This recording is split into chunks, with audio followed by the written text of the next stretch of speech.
So welcome to another video guys. पहले video में हमने कुछ इम्पॉर्टेंट लीगल वर्ड्स को कवर किया था और इस वीडियो में हम बाकी के लीगल वर्ड्स कवर कर लेंगे।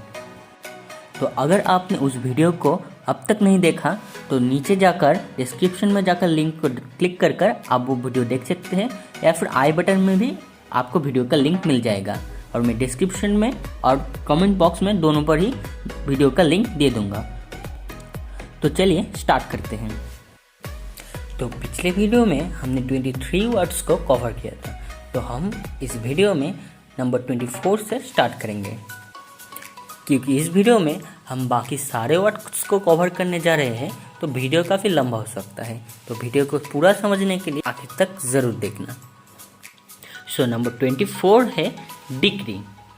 Decree means a judicial decision.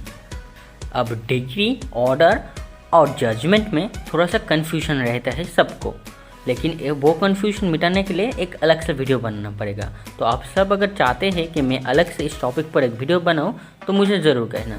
तो फिलहाल डिग्री को शॉर्ट में समझने के लिए आप समझ सकते हैं कि सिविल केस में सब डिसीजन को ही डिग्री कहा जाता है। मतलब कि सिविल केस में जो डिसीजन लिया जाता है, जज जो डिसीजन देता है वही डिग्री होता है। तो डिग्री मेन दो तरफ से होता है, एक फाइनल डिग्री जो कि फाइनल डिसीजन होता है और एक प्रिलिमिनरी डिग्री जो कि फाइनल डिसीजन नहीं होता, मतलब वो चेंजेबल होता है, उसे बाद में चेंज किया जाता है। फिर नंबर 25 में आता है divorce. Divorce means a legal separation of marriage person involving termination of the marriage. अब इसका मतलब तो आप सभी समझते हैं कि डिवोर्स का मतलब जो मैरिज पर्सन होता है वो सेपरेट हो जाता है और उसी के साथ साथ वो जो शादी होता है उसका एंड हो जाता है। नंबर 26 पे आता है इक्विटी। इक्विटी का मतलब है फेयरनेस और इम्पार्शियलिटी, मतलब कि सबको समान अधिकार मिलेगा। फिर 27 पर आता है स्टेट, मतलब प्रॉपर्टी। अब प्रॉपर्टी का मतलब तो आप सभी समझते हैं। फिर नंबर 28 में आता है estoppel. Stopple means when a person has by his declaration, act or omission intentionally caused or permitted another person to believe a thing to be true and to act upon such belief. Neither he nor his representative shall be allowed in any suit or proceeding between himself and such person on his representative to deny the truth of the things. मतलब कि अगर कोई व्यक्ति कोई बात कहे और दूसरा कोई व्यक्ति अगर उस बात पर बिलीव कर कोई एक्ट करे और फिर कहा जाता है कि वो रॉन्ग है, मतलब वो व्यक्ति जो बात कहा वो गलत था, तो उस पर केस आ जाएगा। तो ऐसा नहीं कर सकता। मतलब कि जो व्यक्ति ने वो बात कहा, जो व्यक्ति ने वो बात को बिलीव किया और मे बी उसका कोई रिप्रेजेंटेटिव भी था, तो कोई भी वो नहीं कह सकता कि जो बात कहा गया था वो गलत था। तो ये होगा स्टॉपिंग। फिर नंबर 29 पे आता है एविडेंस। एविडेंस का मतलब है ए टेस्टिमोनी, मतलब कि सबूत। फिर नंबर 30 पे आता है गिफ्ट। अब गिफ्ट को आप सभी को मालूम है, लेकिन लॉ की तरफ से अगर गिफ्ट का आप डेफिनेशन मांगते हैं तो उसे इस तरह से लिखा जा सकता है कि it's the transfer of certain existing proper movable और immovable property made voluntarily and without consideration by one person to another person.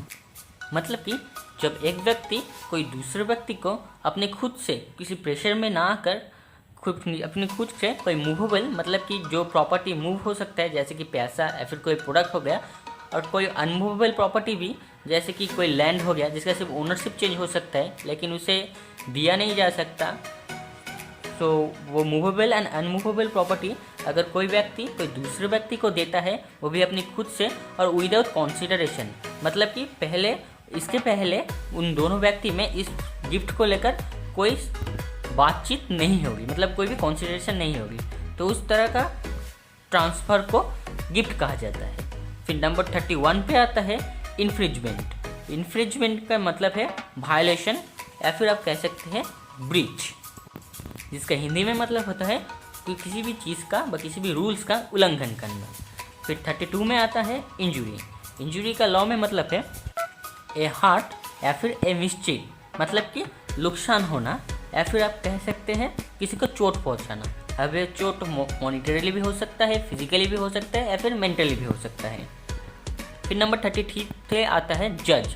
अब जज का मतलब होता है लॉ में वन हु एग्जामिन्स और डिसाइड्स, और यू कैन से जज means the presiding officer of a court.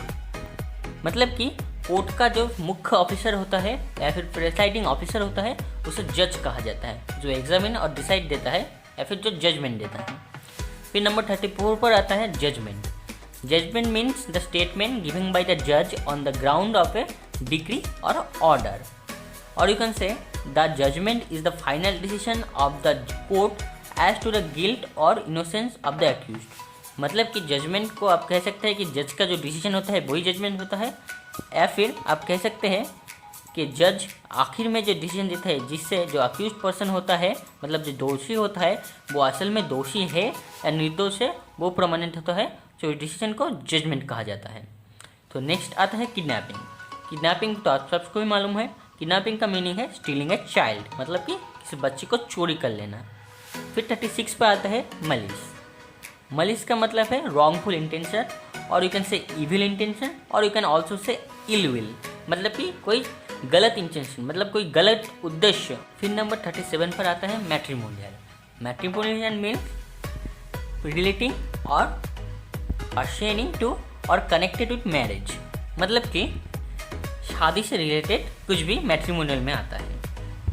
फिर नंबर 38 में है मिसकैरेज। मिसकैरेज का मतलब है to kill a child in the womb between the period of 4 to 7 month, मतलब कि किसी बच्चे को उसके माँ के कोख में ही मार देना जबकि वो 4 से 7 महीने का हो। इसीलिए जो आप देखते हैं पेरेंट्स कभी कभी अगर बच्चे नहीं चाहते हैं तो वो 4 महीने या 3 महीने के पहले ही अबॉर्शन कर लेते हैं, क्योंकि अगर 4 महीने के ज़्यादा हो जाते हैं तो अबॉर्शन नहीं किया जा सकता है, क्योंकि वो तब मिसकैरेज हो जाएगा।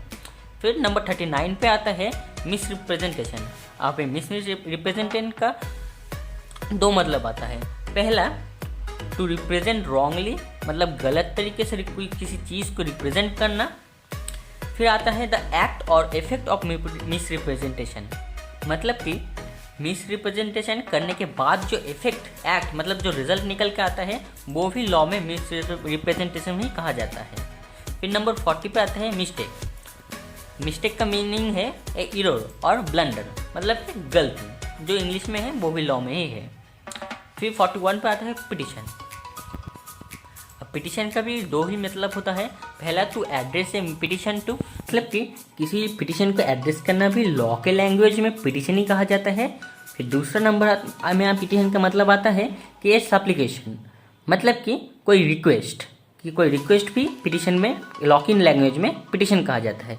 अगर आप इसको आसान भाषा में कहना चाहते हैं तो आप कह सकते हैं a petition is a written document signed by many people that asks a government or a court to do or change something। फिर नंबर 42 में आता है प्ली। प्ली का मतलब होता है legally an answer to a charge, मतलब कि जो एक्यूज्ड पर्सन है उस पर जो चार्ज लगाया हुआ है, जब वो चार्ज के खिलाफ या फिर वो चार्ज को हटाने के लिए जो आंसर देता है कोर्ट में, उसे प्ली कहा जाता है। फिर नंबर 43 पे आता है रिडंडेंट, मतलब कि एक्सेसिव, मतलब कि कुछ एडिशनल, कुछ एक्स्ट्रा। फिर नंबर 44 पर आता है शूट। शूट का लीगल मतलब है an action at law to recover something, मतलब कि लॉ की मदद से किसी चीज़ को फिर से रिकवर करना। फिर नंबर 45 पे आता है tortfeasor. Tortfeasor means one who cause civil injury और डैमेज टू अनदर, मतलब कोई व्यक्ति जो सिविल केस के अंदर किसी और को डैमेज पहुंचाए, मतलब किसी और का नुकसान करे लेकिन वो सिविल के अंदर हो, वो क्रिमिनल में ना जाए, तो ये हो जाता है टॉर्टफिजर। अब याद रखना कि टॉर्टफिजर 2 तरह का रहता है, एक नॉर्मल टॉर्टफिजर और एक है जॉइंट टॉर्टफिजर, जिसमें कोई ग्रुप में आकर कोई किसी का डैमेज करे तो वो जॉइंट टॉर्टफिजर हो जाता है, और अगर कोई अकेला व्यक्ति किसी और को डैमेज करे तो वो नॉर्मल टॉर्टफिजर हो जाता है। नंबर 46 पे आता है tribunal. Tribunal means a court of justice. Number 47 पर आता है लूनाटिक। लूनाटिक का मतलब होता है इंसेन और मैडमैन, मतलब कि पागल। फिर नंबर 48 पर आता है वायोलेशन। वायोलेशन मतलब कि इन्फ्रिजमेंट, मतलब कि किसी चीज़ का उल्लंघन करना, जो कि आप पहले भी पढ़ चुके हैं। नंबर 49 पर आता है वॉइड। वॉइड मतलब कि इनवैलिड और विदाउट इफेक्ट, मतलब कि कोई चीज़ जिसका अब वैलिडिटी नहीं रहा, मतलब लॉ की नज़र से उसके अब वैलिड नहीं माना जाएगा। फिर नंबर 50 पर आता है रिट। रिट का मतलब होता है a written command issued in the name of a sovereign state और कोड ऑफ लॉ इटिसन, मतलब कि कोई रिटन कमांड वो कोई सोवरेन या फिर कोई स्टेट या फिर किसी व्यक्ति के खिलाफ भी हो सकता है। फिर नंबर 41 एंड लास्ट में आता है रॉन्ग, जिसका मतलब है एनी डैमेज और इंजुरी कॉन्ट्रैरी टू राइट और द लॉ, मतलब कि लॉ के अंडर में किसी को डैमेज पहुंचाना या फिर कोई राइट का वायलेशन करना या फिर किसी कोई ड्यूटी को पालन ना करना, वो सारा ही रॉन्ग हो जाता है। सो आज के लिए बस इतना ही। अगर आपको वीडियो अच्छा लगा तो लाइक कर देना, अगर अच्छा नहीं लगा तो डिसलाइक कर देना। और अगर आपके पास इस चैनल और वीडियो से रिलेटेड कोई इम्प्रूवमेंट के लिए सजेशन हो तो वो भी ज़रूर कमेंट में पोस्ट करिएगा। और आप नेक्स्ट वीडियो किस टॉपिक पर चाहते हैं वो भी कमेंट करके ज़रूर बताना। और अगर आप इस तरह की वीडियो और भी देखना चाहते हैं तो चैनल को सब्सक्राइब कर बेल आइकन ज़रूर दबाना, क्योंकि इससे चैनल का हर वीडियो का नोटिफिकेशन आपके पास जाएगा सबसे पहले। Thanks for watching.